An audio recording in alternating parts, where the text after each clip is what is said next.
Hello everybody and welcome to Dhan. आज के today in markets के एपिसोड में हम बात करने वाले हैं 4 न्यूज़ के बारे में कि कैसे stock markets in Mumbai and Shenzhen expose the reality of India Pakistan aerial conflict, debt और लॉसेस के बीच टाटा टेली सर्विस का नया बिजनेस मॉडल इन्वेस्टर्स को क्यों पसंद आ रहा है, वोडाफोन आइडिया ने सुप्रीम कोर्ट में कहा है कि FY26 के बाद कंपनी बंद हो सकती है अगर AGR ड्यूज को माफ नहीं किया गया तो। Hi, this is your host Tuhani and let's begin.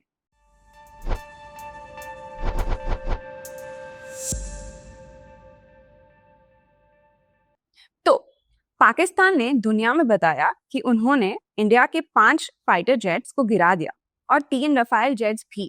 Twitter पे इमेजेस, इंटरव्यूज और विक्ट्री का भी क्लेम कर दिया। लेकिन चाइना का डिफेंस स्टॉक्स ने कुछ और ही सजेस्ट किया।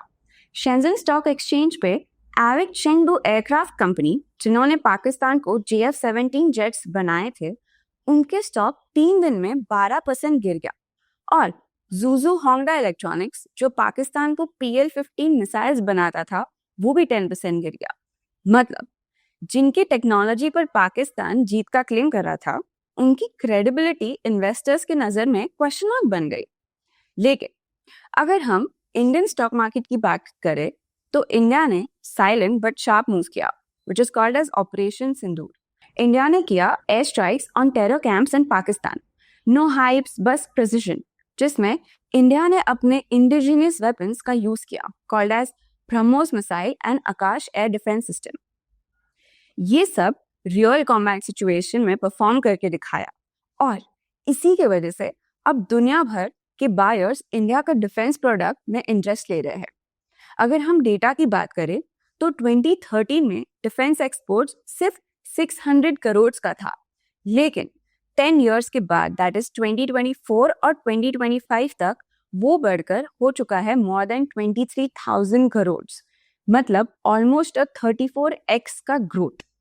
और अब गवर्नमेंट टारगेट कर रहा है कि बाय 2029 ये जो डिफेंस सेक्टर है वो हो जाएगा 50,000 करोड़ का, because of the defence exports जो बढ़ने वाला है। डिफेंस सेक्टर स्टॉक्स जैसे Bharat dynamics, HAL, Bharat electronics, Bharat forge, Avantel भी अच्छा परफॉर्म कर रहे हैं। और ये सब के टाइम पे सेंसेक्स ने भी 3,000 पॉइंट्स का जंप किया। निफ्टी ने 25,000 क्रॉस किया आफ्टर ऑलमोस्ट 6-7 मंथ्स, मतलब अक्टूबर 24 के बाद। क्यों? क्योंकि मार्केट्स ने भरोसा दिखाया देश की स्ट्रैटेजी, स्टेबिलिटी और स्ट्रेंथ पे। इंडिया की डिफेंस स्ट्रेंथ सिर्फ प्रोटेक्शन के लिए नहीं, लेकिन अब ग्लोबल रेपुटेशन के लिए भी बनाई गई है। अब बात करते हैं आज की दूसरी news, which is about Zomato and Swiggy. तो जोमैटो और स्विगी के न्यूज़ पे एक इंटरेस्टिंग मूव हमें स्टॉक एक्सचेंज पे देखने मिला कि उनका जो शेयर था वो लगभग 3% तक बढ़ गया। लेकिन ये सब हुआ क्यों अचानक? स्टोरी ये है कि दोनों फूड डिलीवरी जायंट्स ने, which is Zomato and Swiggy, उनका जो प्रीमियम मेंबरशिप है, that is Zomato gold and Swiggy one, ने मेंबर्स के लिए जो रेन सरचार्ज है उसका वेवर हटा दिया है। लेकिन रेन सरचार्ज का मतलब होता क्या है? पहले जब बारिश होती थी तो प्रीमियम मेंबर्स को एक्स्ट्रा सरचार्ज नहीं देना पड़ता था, कंपनी उस चार्ज को वेवर कर देती थी। मतलब ही वो जो 15 से 35 रुपीज का रेन सरचार्ज देना पड़ता था मौसम खराब होने की वजह से, उसे वो वेव ऑफ कर देती थी। लेकिन इस डिसीजन से इन्वेस्टर्स ने एक फाइनेंशियली पॉजिटिव मूव दिखाया, क्योंकि जोमैटो का स्टॉक लगभग 3.3% तक बढ़ गया है। रेन सरचार्ज का जस्टिफिकेशन क्यों दिया गया? क्योंकि पार्टनर्स को कॉम्पनसेट करने के लिए जब बारिश या टफ वेदर कंडीशंस होती है तो उनका काम और भी चैलेंजिंग हो सकता है। इससे जो लोग प्रीमियम मेंबरशिप लेते हैं, जैसे जोमैटो गोल्ड या स्विगी वन के अंडर है, वो अब थोड़ा डिसअपॉइंट हो सकते हैं। लेकिन कंपनी का कहना है कि लॉन्ग टर्म या मॉडल सस्टेनेबिलिटी है और डिलीवरी इकोसिस्टम को सपोर्ट करेगा। इस मूव से एक चीज क्लियर हो गई है कि प्रॉफिटेबिलिटी और कॉस्ट एफिशिएंसी अब फूड टेक कंपनीज के लिए एक टॉप प्रायोरिटी बन चुकी है। पहले जहां कस्टमर एक्सपीरियंस पे ज्यादा फोकस किया जाता था, अब बिजनेस मॉडल फाइनेंशियली स्ट्रांग बनने का दावा करता है। अब आज की थर्ड न्यूज के टुवर्ड्स चलते हैं। टाटा टेली सर्विस पहले एक टिपिकल टेलीकॉम कंपनी थी जिसका नेटवर्क और वॉइस सर्विसेज सब कुछ था, लेकिन एजीआर ड्यूज, इंटरेस्ट बर्डन्स और हेवी कंपटीशन ने इस शिप को धीरे धीरे डुबा दिया गया है। आज भी कंपनी का टोटल डेट है मोर देन 20,000 करोड़ और उसका मार्केट वैल्यू सिर्फ 11,000 करोड़ ही है। लॉसेस कंटिन्यू हो रहे हैं और शेयर प्राइस भी पिछले साल से गिरता जा रहा है। तो फिर सवाल ये है कि इन्वेस्टर्स अभी भी क्यों इन्वेस्ट करना चाहते हैं। 2021 में टीटीएमएल ने एक बोल्ड स्टेप लिया, दैट इज उन्होंने अपना पूरा फोकस बदल दिया। वॉइस सर्विसेज से एग्जिट लेकर उसने उसका पूरा एंटरप्राइज सेगमेंट को शिफ्ट कर दिया। उन्होंने शिफ्ट किया क्लाउड सर्विसेज, साइबर सिक्योरिटी और कनेक्टिविटी सॉल्यूशंस जैसे मॉडर्न सर्विसेज पर। और ये सब हमें डेटा के थ्रू दिखाई दे रहा है। जैसे रेवेन्यू में 6% का कैगर ग्रोथ आई है पिछले 4 सालों में, और जो ऑपरेटिंग मार्जिन्स है वो भी इम्प्रूव हुए हैं from 39% in FY20 to 44% in FY25। ये ट्रांसफॉर्मेशन इन्वेस्टर्स को दिख रहा था, इसीलिए FIs ने भी अपनी होल्डिंग बढ़ाई है फ्रॉम 2.03% टू 2.53% तक, और DIs ने भी अपना स्टेक बढ़ाया है फ्रॉम 0.09% टू 0.12%। यानी इंस्टीट्यूशन समझ रहे हैं कि पास्ट भले ही डार्क हो, फ्यूचर में लाइट अभी भी है। और इसमें TTML को सबसे बड़ा सपोर्ट है by its own company called as Tata sons. तो देखते हैं कि TTML फ्यूचर में कैसे परफॉर्म करेगा।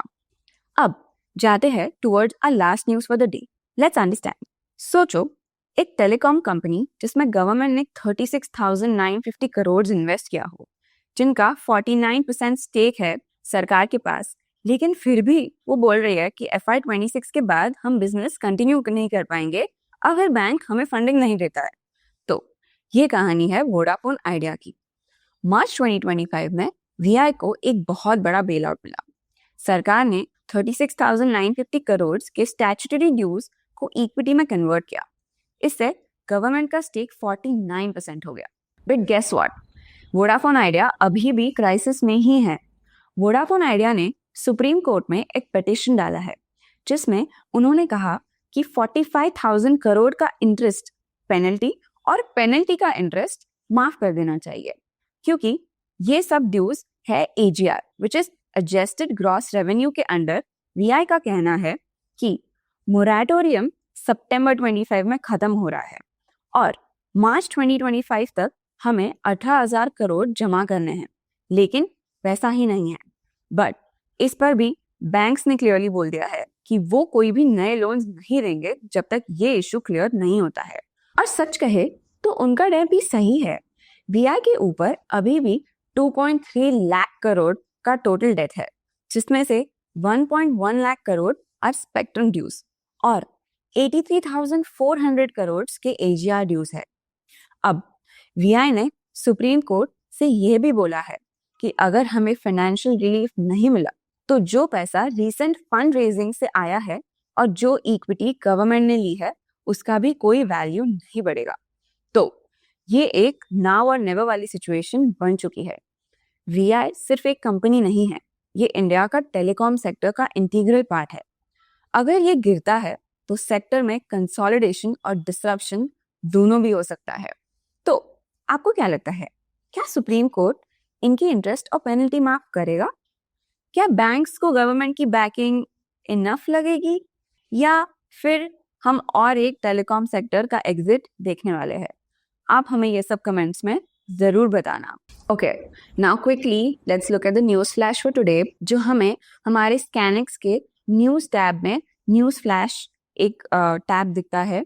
वहाँ पे अगर हम देखते हैं तो आज के क्विक न्यूज़ है, इंडिया का जो डिपॉजिट ग्रोथ रेट है वो कम हो चुका है। पहले 10.2% था और अब वो 10% हो चुका है। एक छोटा सा स्लो डाउन दिख रहा है in the deposits of the countries financial system. उसके बाद बैंक का लोन ग्रोथ स्लो हो चुका है टू 9.9%।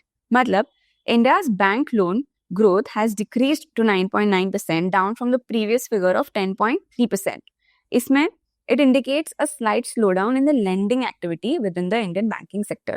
लेकिन इसमें एक गुड न्यूज़ है कि इंडिया का फॉरेन एक्सचेंज रिजर्व जो है वो बढ़ चुका है। So they have risen to $690.62 billion from the previous $686.06 billion से ऑलमोस्ट $4 बिलियन का है। This represents an increase in countries USD reserve. उसके बाद हम देख सकते हैं कि लखनऊ जूलर्स ने बॉयकॉट किया है Turkish jewellery, and this is a good stance taken by the Indian people, because जब अभी इंडिया पाकिस्तान का कॉन्फ्लिक्ट हुआ था तब Turkey has supported Pakistan, and this is why we are coming up and we have given this chance to the world, and जिसमें India has decided to boycott the purchase, sale and display of Turkish design jewelry and other jewelry items imported, and we have also decided to boycott their Alvars fruit market, which is a very very good stance by our country. So these were some quick newses for the day. अब quickly जाते हैं on our insights tab and देखते हैं our top gainers and losers for the day. Today's day was हम बोल सकते हैं कि आज थोड़ा स्लो डाउन वाला डे था, थोड़ा पॉज वाला डे था। तो अगर हम देखते हैं for top gainers of the day, again आज भी टॉप गेनर्स है Bharat Electronics which is around 3.85% ऊपर। We can see Bajaj Auto which is 1.88% ऊपर। We can also see Tata Consumer Products, which is 1.18% upper. So these are top 3 gainers for the day. Our top 3 losers, we can see is Bharti Airtel, which is 2.85% down. We can see SBI, which is 1.94% down. We can see HCL, which is 2.13% down. So these are top losers for the day. And yes, now let's quickly move to FII and DI data. So as of 15th of May, we can see कि FII ने buying की थी cash में of 21,000 crore, लेकिन उन्होंने cell भी किया 16,000 करोड़, तो नेट बाइंग ही किया है ऑफ अराउंड 5,300 करोड़। लेकिन DII ने भी बाइंग किया ऑफ 14,000 करोड़, लेकिन उन्होंने सेल किया है ऑफ 16,000 करोड़, तो उनका जो नेट है इट इज 1,600 करोड़ का नेट सेलिंग दिखता है of DIIs। Now let's look at today's top deliveries, जिसमें हम देख सकते हैं we can see NTPC at 68%, HUL at 65%, Apollo Hospitals at 63%, ICICI bank at 56% and Tech Mahindra at 55%. So these are our top 5 deliveries for the day. अब let's go and quickly analyze our markets on Dhan charts, and जैसे हम देख सकते हैं यहाँ पे we can see Nifty 50, और कल के एक बहुत अच्छे रैली के बाद we can see कि आज मार्केट्स ने एक पॉज लिया है, थोड़ा सा कंसोलिडेट करने की कोशिश की है, और ये यूजुअली हम देख सकते हैं जब एक बहुत बड़ी रैली होता है तो मार्केट्स पॉज करने की कोशिश करता है। So today Nifty opened at around 24,064, थोड़ा ही हाई बनाया, मतलब ऑलमोस्ट 6 पॉइंट्स का ही हाई बनाया उसने around 25,070, and it closed around 25,019. So it was the market was only there and it was not a very big day today as well. लेकिन अगर हम indicators wise analyse करते हैं तो वो उसके 20 EM जो अराउंड 24,330 है, और 50 EM जो 23,826 है, उन दोनों के ऊपर ही है, which signifies a bullish sentiment, and उसका RSI भी 65 के अराउंड ही है। अगर हम सेंसेक्स की भी बात करें तो सेंसेक्स आज 200 पॉइंट्स नीचे है। Sensex open around 82,300 and it also closed around 82,330. So again, no big momentum for the day. It was a pause day today. ऐसे हम बात कर सकते हैं। अगर हम टॉप गेनर्स एंड लूजर्स देखें इन द इंडाइसेस तो हमें दिखेगा कि Nifty realty, Nifty CPSE, Nifty next 50, Nifty FMCG, Nifty auto, defence sector भी बहुत अच्छा परफॉर्म किया है। आज वी कैन सी कि 1.60% 2.6% के बीच में ही सब ने बहुत अच्छा परफॉर्म किया है। एंड आज के टॉप लूजर्स अगर हम देखते हैं तो वो है Nifty IT, we can see BSE Bankex, we can see Nifty pharma, fin Nifty and bank Nifty. So these are our top losers and gainers in the analysis sector, and that's it for today. I will see you tomorrow. आपको ये video insightful लगा तो like करो, comment करो और अपना opinion share करो, और हाँ, सब्सक्राइब करना मत भूलना। तब तक के लिए stay curious and stay updated. Investments in the securities market are subject to market risk. Read all the related documents carefully before investing.